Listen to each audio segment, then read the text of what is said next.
बिहार प्रदेश का एक ज़िला है नवादा और उसी का ही एक इलाका लगता है राजौली।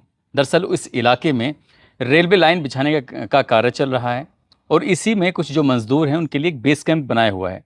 बात कर रहा हूँ 2 जुलाई 2024 की रात लगभग 12:30 बजे के आसपास का वक्त रहा होगा।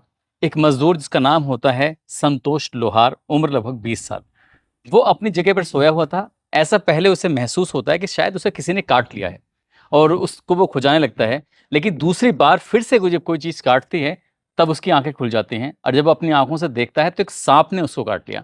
साँप काट के वहाँ से जा रहा था।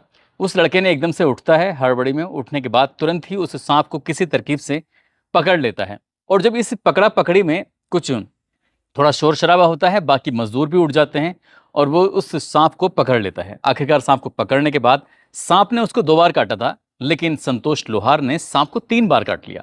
3 बार काट लिया, वहाँ पे लोग मौजूद होते हैं। साँप को जैसे ही काटता है, तो साँप कुछ देर के बाद मर जाता है। अब पूरे कैंप में इस बात की चर्चा शुरू हो जाती है कि संतोष लोहार ने एक साँप को काट लिया है। पहले संतोष लोहार को काटा, फिर इसने साँप को काट लिया। अब ये बात रेलवे के अधिकारियों तक पहुंचती है। अब जब रेलवे के अधिकारियों तक बात पहुंचती है, तुरंत ही वहां पर आते हैं। आने के बाद संतोष लोहार को हॉस्पिटल लेके जाते हैं। हॉस्पिटल में उसका उपचार शुरू करा देते हैं। हालांकि 2 या 3 दिन उसे लगते हैं, उसका उपचार होता है। उपचार के बाद वो बिल्कुल स्वस्थ हो जाता है। लेकिन सबसे बड़ी बात ये थी कि कोई व्यक्ति किसी सांप को कैसे काट सकता है और सांप को काटते ही सांप मर भी जाता है। तो इस बात की चर्चा चारों तरफ फैल जाती है, सोशल मीडिया के माध्यम से या हर किसी के माध्यम से। ये खबर जब वायरल होती है तो लोगों को यकीन नहीं हो रहा था कि आखिरकार एक इंसान ऐसा कैसे कर सकता है। मगर आज की जो सच्ची घटना मैं आपको सुनाने जा रहा हूँ, इस सच्ची घटना को सुनने के बाद आप भी भौचक्के रह जाएंगे। कुछ लोग कह रहे हैं कि ये पूर्व जन्म का बदला लिया जा रहा है, तो कोई कुछ और कह रहा है। तमाम तरह के लोग हैं, अलग अलग तरह की बातें कर रहे हैं, लेकिन इस कहानी को सुनने के बाद लोगों को यकीन नहीं हो रहा है कि आखिरकार ऐसा सच कैसे हो सकता है। आदाब, नमस्कार, सत श्री अकाल। मैं उस्मान सैफी। आज की जो सच्ची घटना मैं आपको सुनाने जा रहा हूँ, ये सच्ची घटना है उत्तर प्रदेश का एक जिला है फतेहपुर, और फतेहपुर का ही एक थाना लगता है मालवा। दरअसल मालवा थाना क्षेत्र का गांव लगता है सोरा। यहाँ का रहने वाला 24 साल का एक लड़का जिसका नाम विकास दुबे होता है। विकास दुबे 2 जून 2024 की रात लगभग 9 बजे के आसपास अपने घर में ही चारपाई पर लेटा हुआ था। अचानक से उसको लगता है कि टॉयलेट वगैरह जाना है। जैसे ही वो चारपाई से नीचे उतरा, तुरंत ही उसके पैर में किसी ने काट लिया। उसने देखा कि जब लाइट वाइट जलाई, टॉर्च जलाई, तो उससे पता चलता है कि सांप काट के गया है। तुरंत ही उसने शोर मचा दिया और कुछ देर के बाद उसकी थोड़ी तबीयत बिगड़ने लगती है। घर वालों को जब ये बात पता चलती है तो घर वाले परेशान हो जाते हैं। आनन फानन ही उस लड़के को नज़दीकी एक हॉस्पिटल होता है, वहाँ ले जाकर एडमिट करा देते हैं और 2 दिन तक लगातार उसका उपचार चलता है। उपचार चलने के बाद जो भी उसकी दवाइयाँ उसके प्रयोग में आती हैं, उसके बाद वो ठीक हो जाता है। ठीक होने के बाद अपने घर पे जब वापस आता है, तो सब अभी तक ऐसा नहीं लग रहा था कि ये कोई असामान्य घटना है। सामान्य सी घटना थी, कोई भी किसी को सांप काट सकता है। इन दोनों में कुछ माहौल भी ऐसे चल रहा है कि बारिश वारिश का या फिर मौसम चल रहा है, तो इस वजह से शायद कोई घटना हो गई होगी। लेकिन जब 2-3 दिन यानी कि लगभग अभी 8 दिन ही बीते थे, 10 जून 2008 की रात एक बार फिर से उसके साथ यही हादसा हो जाता है। एक बार फिर से सांप काट लेता है और उसने दावा किया कि वही सांप फिर से दोबारा लौट कर आया है, दोबारा उसने काटा है।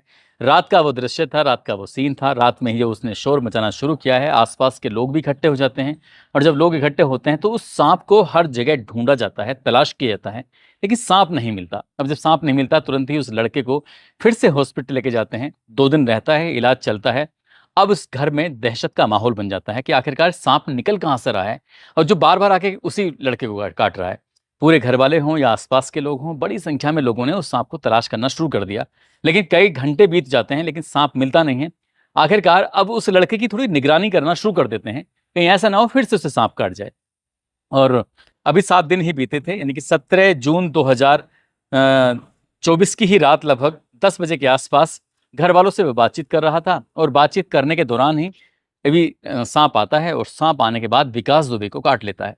अब विकास दुबे को जब सांप ने काटा था तो अब की बार घर वालों ने भी दिखा और घर वालों ने जब सांप को देखा तो पकड़ने के तमाम प्रयास की कोशिश की, लेकिन सांप हाथ नहीं आता और विकास दुबे की हालत बिगड़ने लगती है। इस बार की हालत उसकी ज़्यादा खराब होने लगती है। तुरंत ही उसे हॉस्पिटल लेके जाते हैं। हॉस्पिटल ले जाने के बाद उसका उपचार शुरू करा देते हैं। जो बार बार वो हॉस्पिटल जा रहा है तो डॉक्टर लोग कह रहे हैं कि तुम क्या कर रहे हो, ये सांप कहाँ से आ रहे हैं, कहाँ से निकल रहे हैं, आप दिखवाते क्यों नहीं हो, आप उसका पूरी तरह से इलाज क्यों नहीं कराते हो, आप अपने घर के हर एक हिस्से को देखते क्यों नहीं हो, क्योंकि अगर ऐसे ही चलता रहा तो लड़के की जान को खतरा हो सकता है। डॉक्टरों ने इलाज तो कर दिया। इलाज करने के बाद लड़का ठीक ठाक हो जाता है, ठीक होने के बाद फिर से अपने घर पे आ जाता है। अब उसकी रखवाली करना शुरू कर देते हैं। रखवाली कर रहे थे कहीं ऐसा ना हो फिर से सांप आ जाए, फिर से सांप काट ले। गांव वालों ने पूरी ताकत लगाई उस सांप को ढूंढने के लिए। घर वालों ने, परिवार वालों ने, जहां जहां तक बात पहुंच रही थी, सभी लोग ताकत लगा रहे थे, लेकिन सांप वो मिलता ही नहीं। और फिर दिन बीतने लगते हैं।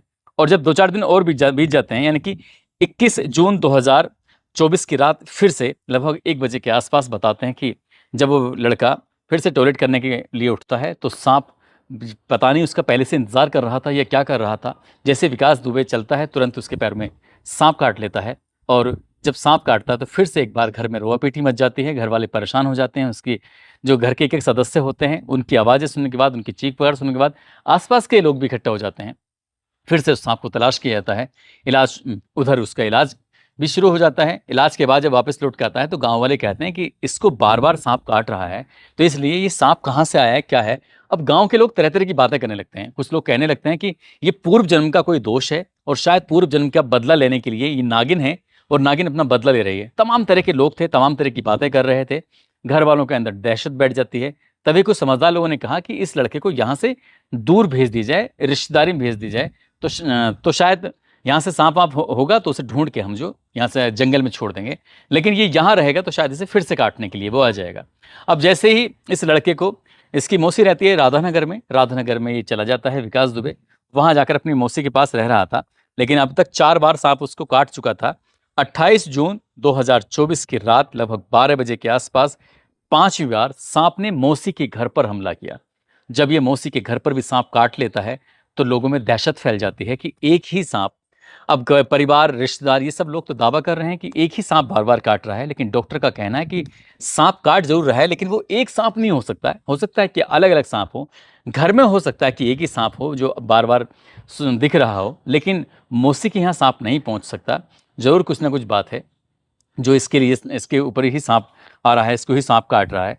और इस बात की चर्चा जब सोशल मीडिया के माध्यम से, अखबारों के माध्यम से, टेलीविज़न के माध्यम से लोगों को पता चलती है, तो लोगों को यकीन नहीं हो रहा था कि आखिरकार एक ही व्यक्ति को 1 महीने में 5 बार सांप कैसे काट सकता है। चर्चा का विषय बन जाता है। अब जैसे ही ये खबरें चलने लगती हैं तो लोगों ने अपनी अपनी प्रतिक्रिया देनी शुरू कर दी। जिस तरह से फिल्मों में दिखाया जाया करता था कि नाग को कुछ विलेन लोग या कुछ और लोग मार दिया करते थे और फिर नागिन उसका बदला लिया करती थी। कुछ लोग इसे पूर्व जन्म का दोष, कुछ लोग इस तरह की बातें कर रहे हैं, मनगढ़ंत कहानियां बता रहे हैं। लेकिन साइंस इस बात को नहीं मानता कि सांप के अंदर किसी भी तरह की याददाश्त रह जाती होगी या सांप किसी का फोटो अपनी आंखों में बसा लेता होगा। ये बताते हैं कि सांप तो शायद उसे दिखाई भी नहीं देता, वो तो अंधा होता है और शायद किसी तरह की कोई आहट से, किसी तरह की आवाज़ से वो जरूर चलता है या फिर महसूस करता है, लेकिन शायद उसे दिखाई नहीं देता। इस तरह की डिस्कवरी में भी मैंने देखा है। लेकिन जिस तरह की ये घटना है, इसी तरह की घटना साल 2022 में उत्तर प्रदेश के जिला आगरा का एक गांव लगता है मैनकेंडा। वहां पर रहने वाला 20 साल का एक लड़का होता है रजत चाहर, जिसके बाप का नाम होता है राजकुमार चाहर। उसको 6 सितंबर 2022 को सांप ने काटा था, घर पे ही मौजूद था। और अगले 10 दिन में, यानी कि पहले 6 सितंबर 2022 को, फिर 8 सितंबर को, 11 सितंबर को, 13 सितंबर को, 14 सितंबर को, लगातार 5 बार 10 दिन में उसको सांप ने काटा था। 10 दिन में ये 5 बार काटने की घटना ये 2022 में भी हो चुकी है। और अब ये फतेहपुर की जो घटना है, जो विकास दुबे के साथ होती है, ये भी एक चर्चा का विषय बन जाती है। लोग इन घटनाओं को लेकर तरह तरह की बातें कर रहे हैं। अब इसमें क्या सच्चाई है, क्या नहीं, हालांकि मामला अभी पुलिस तक नहीं पहुंचा है। पुलिस इस मामले की जांच करे तो पता चले कि क्या सचमुच सांप काट रहा है या फिर कोई और वजह है। जैसे कि घर वालों ने दावा किया है कि हमने अपनी आंखों से सांप को देखा है, जैसे डॉक्टर दावा कर रहे हैं कि हाँ वाकई सांप के काटे जाने का निशान है। अब इसमें कितनी सच्चाई है, कितनी नहीं है, हम अपनी खबर के माध्यम से सिर्फ एक घटनाक्रम है, जो पूरी कहानी है, इसे बताने की कोशिश कर रहे हैं। हमारा उद्देश्य इस घटना के माध्यम से किसी तरह का कोई अंधविश्वास फैलाने का उद्देश्य नहीं है, बल्कि आप लोगों को जागरूक करना है, आप लोगों को सचेत करना है। आप लोगों को बताना है कि अगर सांप काट भी ले तो सबसे पहले जिस हिस्से को काटा जाता है, अगर खून बह रहा है तो उसे और भी बहने दिया जाए, क्योंकि खून जब बहेगा तो जो भी विष होगा वो निकल जाएगा। और जितनी भी जल्दी हो सके नज़दीकी हॉस्पिटल जाने के बाद उपचार शुरू करा देना चाहिए। वायगिरी जो होते हैं, जो जिस तरह से सपेरे वगैरह सांप का जहर उतारते हैं, ऐसे लोगों के पास नहीं जाना चाहिए, क्योंकि वहाँ जाने के बाद खतरा जान को और भी बढ़ सकता है, बढ़ भी जाता है। तो इसलिए दोस्तों, आप सब लोग जाते जाते, आज कुछ लोगों के जन्मदिन है, जिसमें बिलाल अहमद सैफी हैं जो कि संभल के रहने वाले हैं, साथ ही मनीषा सैनी हैं, आज इनका भी जन्मदिन है। इनको भी जन्मदिन की ढेरों सारी शुभकामनाएं, बहुत बहुत मुबारकबाद। साथ ही कुछ लोगों ने नाम लेने की अपील की है। गाजियाबाद से गीता गुप्ता हैं, जालौन से मोहम्मद रहमत हैं, बिहार से शमशुल अंसारी हैं, रोशनी, संध्या, अजरुद्दीन अहमद, उनकी बेटी सादिया खातून हैं, गोरखपुर से रितेश कुमार हैं, विजेंद्र सूर्या हैं, कानपुर से फारूक अली, मेवात से डॉक्टर साबिर हैं, अलवर से मुफीद खान हैं, श्रीवस्ती से साहिल, और कोलकाता से शैलेंद्र तिवारी हैं, विजय सिंह, मोहम्मद यासीन, संदीप यादव। आप सब लोग अपना ख्याल रखें, सुरक्षित रहें। जय हिंद, जय भारत।